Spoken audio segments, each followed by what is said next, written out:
It all began with a sudden, searing jolt of pain. An old soldier, simply resting, was violently reminded of a world he had already endured.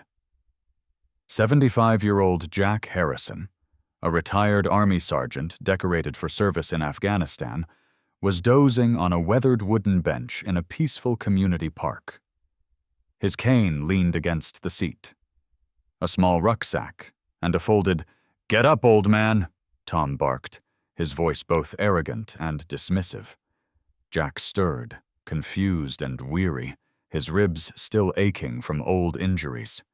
He struggled to sit up, offering no resistance, yet before he could even explain or reach for his cane, a violent electrical shock ripped through his side. His body convulsed, breath stolen by the sudden assault, as Alan Reed sneered, "You deaf or just plain stupid?" Jarred and disoriented, Jack grasped once more for composure, wondering, this wasn't physical combat, but the contempt in the guard's eyes cut deeper than any battlefield scar. Jack had survived firefights, ambushes, and the loss of his best friend. He was no stranger to pain. But this callous brutality from a place meant to be safe struck him at his core. As he gazed up, trembling and breathless, he saw neither recognition nor empathy, just a casual cruelty that dismissed his honor. Their dismissive laughter stung far more than the taser's burn. Jack managed to produce his VA identification card, its surface worn, but its purpose clear. "I'm a veteran," he rasped. "I just needed to rest." But instead of compassion or concern, Tom scoffed, "Oh, a hero, are we? Lots of so-called heroes end up on benches." Alan smirked, ignoring the fragile dignity of a man who had served his nation. To the two guards, Jack was nothing more than a nuisance, someone to be moved along. The park bench, meant to be a spot of solace, became the stage for a disgraceful display of disrespect. He wasn't sleeping off a hangover or loitering for trouble. He was resting, healing. Yet their arrogance and ignorance nearly erased decades of honorable service in a moment of violence. Still reeling, Jack gathered his things slowly, each movement a painful reminder of both age and injury. The guards watched him with juvenile impatience, arms crossed, as if daring him to prove he deserved even the air he breathed. That brutal awakening did not silence him. It ignited. He stood there, breath catching in his chest, as the world swirled around him, a lone figure confronting the edge of respect and indifference. Jack Harrison, once a sturdy sergeant who had led men into battle, now found himself at the mercy of disdain. As he stumbled backward, trying to steady himself on the rough planks of the bench, the unfairness of it all pressed down like an unseen weight. Tom Davis, the younger guard with impatience in his voice, stepped forward, fists clenched. "What's the problem, Grandpa? Can't handle a little tough love?" Tom sneered, as if he expected an apology for the blow Jack had already endured. Jack's hip, still aching from years of damage, throbbed with every heartbeat. His back arched painfully as he tried to swallow the burn of humiliation. From the side, Alan Reed chuckled, crossing his arms in mockery. "Yeah, this isn't a charity case, old-timer. You're blocking a bench," he said, eyes glinting with condescension. The insult burned deeper than the taser's shock. Jack had never taken kindness for granted. He'd earned it on hard floors after long days. But now, stripped of title and uniform, he was just another old man in tired clothes taking a moment's rest. He placed a hand on his cane to steady himself, the wooden shaft a familiar sentinel against age and injury. Slowly, he fished out his worn VA identification card from his coat pocket, holding it with shaking fingers. The card bore his name and service number, proof of a lifetime of commitment. He cleared his raspy throat and said, voice low but steady, "I'm a United States veteran, Sergeant Harrison. I just needed a moment to rest." For a brief instant, the mocking stopped. Tom and Alan exchanged looks, glances that flickered between doubt and a shadow of uncertainty. But their apathy ran deeper than respect for a veteran. Tom rolled his eyes and spat. "Veteran or not, you're still in public space. You can't just camp out on park benches." Alan followed. "Yeah. Pull yourself together and go." In that moment, Jack closed his eyes. He remembered patrols under a bitter sun, listening for distant gunfire echoing through dusty streets. He recalled the weight of gear and the faces of his squad, some of them now gone. He drew in a long, slow breath and looked at the two guards. "I didn't ask for pity," he said quietly. "I asked for a moment of peace." A hush fell over the small gathering of onlookers. Some faces softened. Others shifted uncomfortably. Jack straightened just a little, the years bending his posture, but not his will.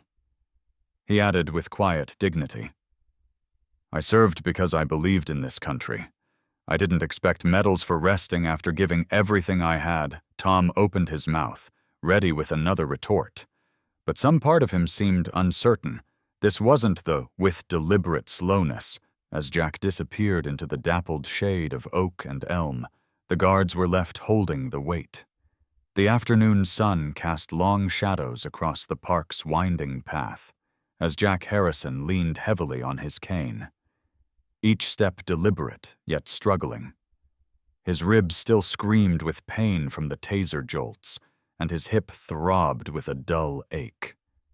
Yet pain alone was not the burden he carried. It was the frustration that truth and honor were so easily dismissed. The earlier taunts and dismissals by security guards had cracked something deeper. Today, Jack sought more than rest. He sought redemption. For himself, and for around him, a small crowd had gathered. Curiosity had turned into concern. Some faces read guilt, others empathy. Parents lifted their children, urging them to watch. Veterans in ball caps stood quietly, intersecting glances heavy with unspoken understanding. Jack paused, leaning on his cane, and surveyed the faces before him. He cleared his throat, his voice resonating across the hush. "I am a retired Army sergeant, Sergeant Harrison," he began, echoing the earlier words but now meant for the crowd, not just the guards.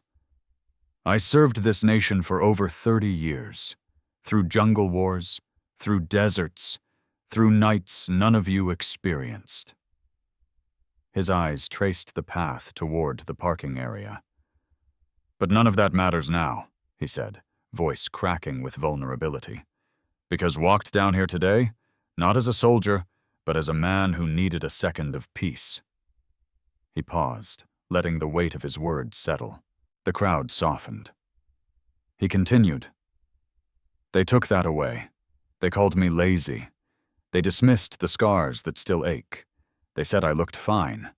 But fine isn't fine when your body no longer bends the way it used to, when pain is your constant companion." Murmurs rippled through the spectators. Jack turned back toward the security office, its windows watched by the guards who had harshly awakened him. "Yet I am not ashamed. I am not defeated. I simply ask this city, this community, see me. Recognize all of us who've given our best and still quietly bear our burdens." The silence deepened. Then from the crowd, a voice called out, "Thank you, Sergeant." Others echoed the sentiment. Some stepped forward, offering steady arms and soft words. One woman brought him fresh water. Another offered a blanket. Jack accepted each gesture with a nod and a gentle thank you. He continued, voice warm now. Service doesn't end when the uniform is folded. It lives on in everyday life. In struggling with, behind him, a younger veteran stepped forward, hand outstretched. As he spoke, the security guards emerged from the office. Jack pressed onward, supported by strangers who had become allies Jack Harrison had endured, patience tested. Now his hope would be tested. The events in the park had stirred something deeper, something neither time nor pain could erase. After the quiet solidarity in that crowd, Jack found. As they approached, Jack felt a stirring of both pride and purpose.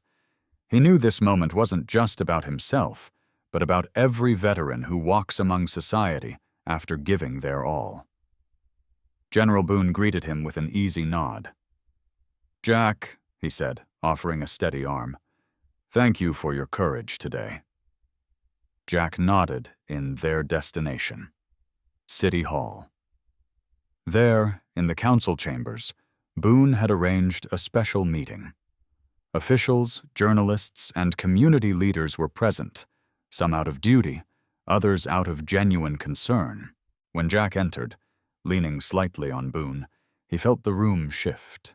He noticed nods of acknowledgement, the silent bow of respect. He cleared his throat, voice firm despite lingering weariness. "I am Sergeant Jack Harrison," he began. "For over 30 years I served this nation, not for medals, but because I believed in something greater than myself. Today, I came to rest. A simple act, one ordinary moment, and yet it became a spectacle of prejudice and dismissal." He paused. "But in your faces, I saw something stronger. I saw a community willing to grow, to admit wrong, and to make amends." Jack described the pain of invisibility.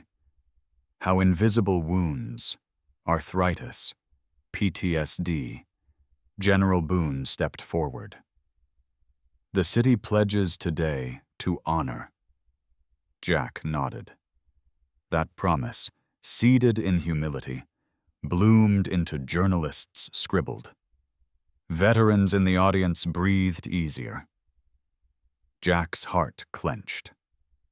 When the meeting ended, the chamber echoed with applause.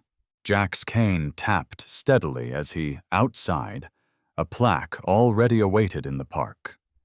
Dedicated.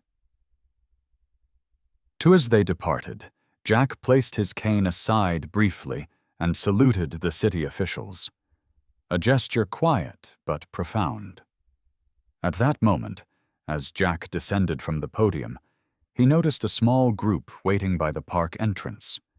Young veterans, community leaders, even a few families with children who had come to pay their respects. Among them stood General Boone, silent but steady. His presence a reminder that true leadership doesn't end with rank.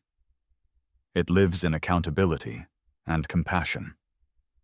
A child approached, handing Jack a single sunflower, and he accepted it with a quiet nod. This wasn't just a speech. It was a turning point.